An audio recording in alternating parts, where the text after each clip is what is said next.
السلام علیکم دوستو، آج ہمارا ٹاپک ہے موشن سکنس. یعنی آج کی ویڈیو میں ہم جانیں گے حرکت سے چکر آنا. موشن سکنس کیا ہے، یہ کیوں ہوتا ہے، اور اس میں دوائیاں کیا استعمال ہوتے ہیں، اس کے وجوہات کیا ہیں، سب جانیں گے آج کے اس ویڈیو میں. تو ویڈیو اینڈ تک لازمی دیکھیں. موشن سکنس کیا ہے؟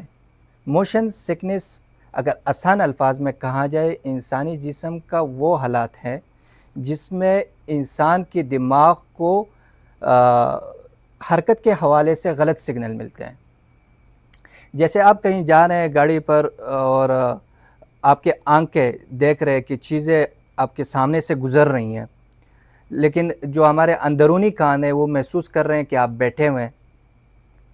جبکہ آنکھیں دیکھ رہے کہ چیزیں گزر رہی اور کان محسوس کر رہے کہ آپ بیٹھے ہوئے ہیں، تو اس کی وجہ سے دماغ کو غلط میسج چلا جاتا ہے اور برین کنفیوز ہو جاتا ہے. رزلٹ کیا آتا ہے؟ رزلٹ چکر آ جاتا ہے. اس کی علامات کیا ہیں؟ سمٹم کیا ہیں؟ موشن سکنس کے سمٹمز کیا ہیں؟ اس میں الٹیاں آنا، آنکھوں کے آگے اندھیرا آنا، چکر آنا، ٹھنڈے پسینے آنا، سردی یا جسم پیلا ہو جانا اور کمزوری محسوس کرنا. اب اس کے بعد آتے ہیں اس کے کازز کیا ہے، وجوہات کیا ہیں، یہ کیوں ہوتا ہے.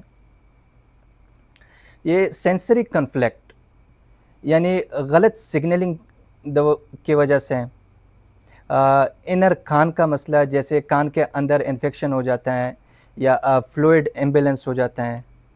زیادہ ویژول مومنٹ کی وجہ سے، یعنی آنکھوں کے سامنے سے تیزی سے مناظر گزرنا.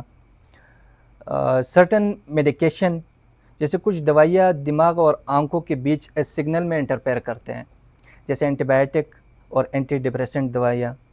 جینیٹکس، یہ وراثتی بھی ہوتا ہے، لیکن آنکھوں اور کان کا سگنل مس میچ سب سے کامن وجہ ہے.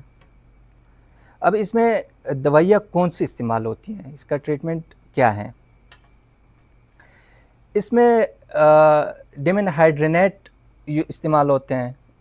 دوسرے نمبر پر میکلیزین استعمال ہوتے ہیں، اور تیسری نمبر پر اسکوفلامین پیچ استعمال ہوتے ہیں. چوتھے نمبر پر پرومیتازین استعمال ہوتے ہیں. پانچویں نمبر پر کچھ لوگ ادرک یوز کرتے ہیں اگر ہلکا ہے، اور یہ ایک نیچرل آپشن ہے. تو یہ تھی آج کی ویڈیو.